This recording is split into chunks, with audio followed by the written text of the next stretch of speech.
One in four people in the world struggle with mental illness. That is a huge number. Yet, people with mental illness often feel alone and isolated and afraid. I was one of those people in high school that felt alone and isolated. I felt deep and intense emotions that I couldn't control and I couldn't dictate, and I felt very alone and afraid.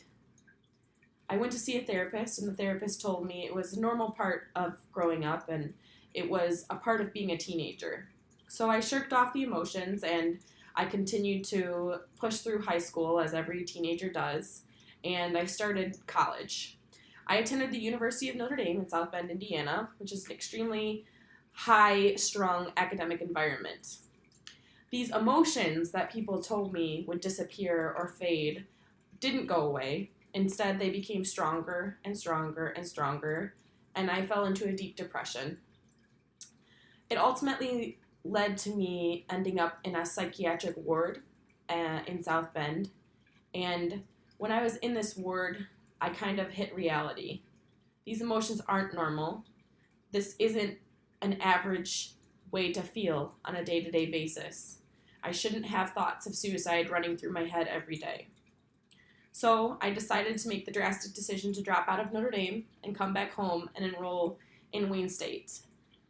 When I came home, I found a therapist. I was put on 5 different mental health medications, and I started on my journey of healing.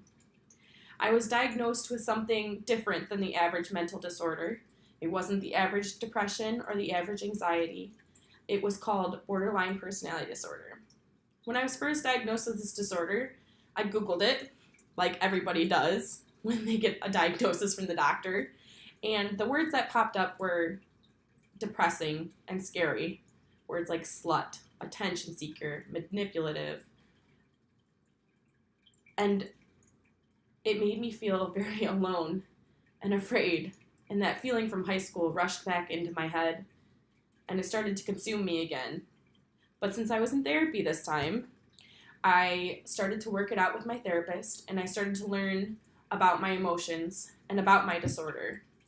And through this learning process and this growing process and this healing process, I learned that these emotions that I feel, they're not normal, but they're not always bad. I feel emotions to the highest of highs. I can get really, really happy, but I can also become very depressed very easily.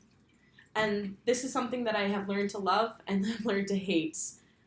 But to all those other people out there who are struggling with mental illness, even if it is just situational anxiety, social anxiety, depression, OCD, bipolar, there's always someone out there who's also struggling with you and who knows your pain. And there are groups out there that can help you and support you and teach you to grow and make you feel not alone. I hope that my story has reached at least one person in our class that has a mental disorder. I hope that you know that you're not alone and that you are loved.